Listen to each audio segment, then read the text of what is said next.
आज के वीडियो में मैं आपको कुछ ऐसे टिप्स बताने वाली हूँ जिससे आपको नेचुरली प्रेगनेंसी हो सकती है और कौन से मिस्टेक्स आप करते हैं नेचुरल प्रेगनेंसी होने में जो आपको ये लगता है कि हम बिल्कुल सही सोच रहे हैं, इस महीने हमें कंसीव हो जाएगा। तो आप कौन सी गलतियाँ करते हैं जिस वजह से आपको कंसीव नहीं हो पाता। आज की वीडियो में हम यही डिस्कस करने वाले हैं। उससे पहले अगर फ्रेंड्स चैनल पर नए हैं तो चैनल को सब्सक्राइब कर लीजिए, साथ ही बेल आइकन को प्रेस कर लीजिए ताकि वीडियो की आने वाली सभी नोटिफिकेशंस आप तक पहुंच सके। टाइम वेस्ट ना करते हुए अपनी टॉपिक पे आते हैं। देखिए फ्रेंड्स, क्या होता है जब एक महिला का पीरियड्स आता है, जब ये टीनेजर्स की होती है, जब उनके पीरियड स्टार्ट होते हैं, लगभग 13-14 साल से स्टार्ट हो जाते हैं, तब जब भी ये चीज़ें मतलब स्टार्ट हो जाती है तो उस समय से हमारे अंदर जो भी एग जो हम जन्म लेते हैं तभी से हमारे साथ आए होते हैं, उनमें से वो एग जो है मैच्योर होके हर महीने कंसीव करने के लिए एक प्रॉपर साइज़ में बन के वो बन जाता है जिससे कि हम गर्भ धारण कर सकें।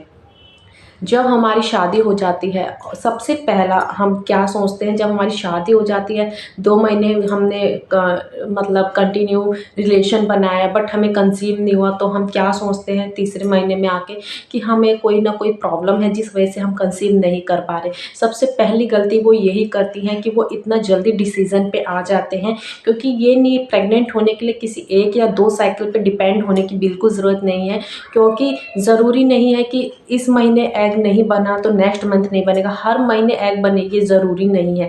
कभी कभी आपके खान पान में कोई दिक्कत हो जाती है, आपके डेली एक्टिविटी मतलब जो भी है हार्मोन्स में कोई प्रॉब्लम हो जाती है जिस वजह से आपके एग नहीं बन पाते, ओव्यूलेशन नहीं हो पाता।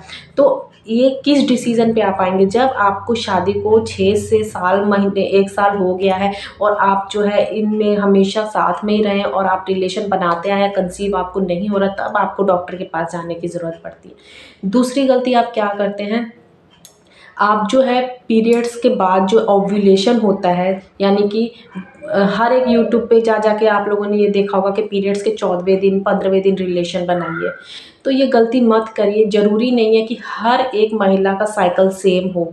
आपकी साइकिल कुछ है, मेरी साइकिल कुछ है, सबकी साइकिल सेम है। तो ये 14th डे ही ओव्यूलेशन हो या 15th डे ही ओव्यूलेशन हो, ये कंपल्सरी नहीं है। अगर पहले इस पे ध्यान देना होगा कि आपकी पीरियड साइकिल की लेंथ कितनी है, 28 डेज़ है तो 14th डे पे ही ओव्यूलेशन होगा। लेकिन कभी कभी ओव्यूलेशन जल्दी और लेट भी हो सकता है, इसलिए आप कोशिश कीजिएगा कि पीरियड्स के 10वें दिन से 9वें दिन से ही रिलेशन रखना शुरू कर दीजिएगा, ताकि जैसे ही आपका अंडा बन जाए वो स्पर्म से मिल जाए। अब कई लोग कहते हैं कि जिस समय अंडा बाहर आए उसी समय रिलेशन बनाइए, तो ऐसा मत कीजिए। अगर पहले कर लीजिए, अगर पहले ही रिलेशन बनाए होंगे तो स्पर्म 2 से 3 दिन तक आपके जाके अंदर जीवित रहता है। अगर जैसे ही ओव्यूलेशन होगा तो उससे मिल जाएगा और बेबी बनने की प्रक्रिया शुरू हो जाएगी। कई बार देरी भी हो जाती है, ओव्यूलेशन हमारा आज ही हो गया, हमें लग रहा है कि 14th डे होगा यानी परसों होगा, तो हमारा एग तो बना, स्पर्म भी गया, लेकिन उनका मिलन नहीं हो पाया जिस वजह से कंसीव हम नहीं कर पाए। तीसरी बड़ी गलती आप क्या करते हैं कि आप जो, कई लोग ये सोचते हैं कि पीरियड्स में जो है रिलेशन बनाने से कंसीव नहीं होता, लेकिन 10% वुमेन को पीरियड्स के दौरान भी ओव्यूलेशन हो जाता है। तो ये गलती भी मत कीजिएगा। आप जब पीरियड्स के चौथा 5वां दिन होगा तो बीच में एक दिन ज़रूर रिलेशन रखिएगा, ठीक है। अगली गलती ये है कि जब भी आप रिलेशन बनाते हैं तो आप कई बार क्या सोचते हैं कि हमने रिलेशन बनाया और हमने 5 मिनट के बाद जब हम उठे या 10 मिनट के बाद हम उठे तो हमारे यूट्रस से या यूरिन से सारा मतलब वॉश आउट हो गया, सारा स्पर्म बाहर निकल गया, तो उससे कोई फ़र्क नहीं पड़ता। आप बस 5 मिनट या 10 मिनट लेटे हैं सेम डायरेक्शन में, बॉडी ने जितना एक्सेप्ट करना था एक्सेप्ट कर लिया और उसके बाद उसको वॉश आउट कर दिया, उतना नहीं चाहिए था। ये नहीं है कि आपके अंदर जितना स्पर्म गया तो बिल्कुल पूरा ही स्पर्म आपके अंदर जाना ज़रूरी है, उसको जितना चाहिए उसने आपकी बॉडी ने ले लिया है। अगली गलती क्या करते हैं, आप जब भी रिलेशन बनाते हैं तो आपकी लास्ट की जो पोजीशन है कुछ भी नहीं होनी चाहिए। बीच में आप जो भी पोजीशंस यूज़ कर रहे हैं कर सकते हैं, लेकिन लास्ट की जो पोजीशन होगी वो आपकी leg up the wall position ही होनी चाहिए, जिस वजह से सारे स्पर्म जो है आपके जगह पे अपनी जगह पे जा सके। उसके बाद जो आप क्या गलती करते हैं कि जब आपके पीरियड्स आते हैं तो पीरियड्स के दिनों में आप जो है हेयर वॉश करने लगते हैं। हेयर वॉश करने से क्या होता है, आपकी फर्टिलिटी डाउन होने लगती है, क्योंकि जो पीरियड्स के दिनों में आप एक बार सिर धो लीजिए, अगर 4 दिन 5 दिन का साइकिल है एक बार धो सकते हैं, लेकिन आप बार-बार कुछ रीज़न की वजह से आप हेयर वॉश कर रहे हैं, तो उससे क्या होगा कि आपका मतलब आपके अंदर हीट जो पीरियड्स के दौरान होती है वो अंदर ठंडक भी जाती है। ठंडक जाने की वजह से आपकी जो ब्लीडिंग पूरी जितनी होनी चाहिए उतनी ब्लीडिंग हो नहीं पाती, और कहीं वो जाके स्टोर हो जाती है और वो क्लॉट्स बन जाते हैं, और नेक्स्ट साइकिल में वो देखेंगे आप थोड़े-थोड़े क्लॉट्स बन के। आजकल हर किसी के साथ ये हो रहा है, क्योंकि कोई भी इस चीज़ों को नहीं मान रहा है, तो ये गलती भी मत कीजिएगा।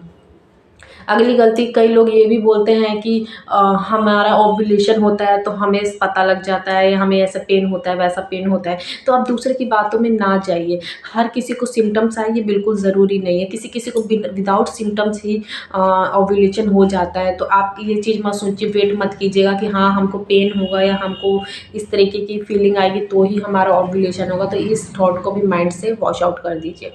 ठीक है। अगली गलती आप क्या करते हैं, जब भी आप रिलेशन बनाते हैं तो आप क्या करते हैं, आप बहुत ज़्यादा मात्रा में पानी पी लेते हैं। पानी पी लेने से क्या होता है, मैं मेल के लिए बात बोल रही हूँ, पानी पीने से आपका स्पर्म जो है बहुत ज़्यादा ही पतला हो जाता है। तो इस गलती से भी बचना है, रिलेशन रखने समय में ज़्यादा पानी का इंटेक नहीं करना है, उसके बाद आप पी सकते हैं, जिससे कि उसकी थिकनेस अच्छी रहे। अगली गलती क्या करते हैं कि कई लोग ये कहते हैं कि प्रेग्नेंट होना है तो आपको मतलब एक दिन में 2 बार रिलेशन बनाइए, हफ्ते में 5 दिन, 6 दिन या सातों दिन रिलेशन बनाइए। सबसे बिग मिस्टेक होती है उनकी ये। हमेशा रिलेशन बनाने से स्पर्म जो है वो उसकी क्वालिटी ख़राब हो जाती है। मतलब जितनी थिकनेस रहनी चाहिए उतनी रहती नहीं है, वो बहुत ही थिन हो जाता है, पतला हो जाता है, और हेल्दी स्पर्म भी बहुत ज़्यादा मात्रा में डेड हो जाते हैं। तो ये सारे मिस्टेक से आपको बचना है और आपको नेचुरली कंसीव हो जाए। आई होप कि मैंने इस वीडियो में आपको अच्छे से समझाने की कोशिश करी है। इसी के साथ मिलती हूँ मैं आपसे नेक्स्ट वीडियो में, जब तक के लिए अपना ध्यान रखिए। बाय।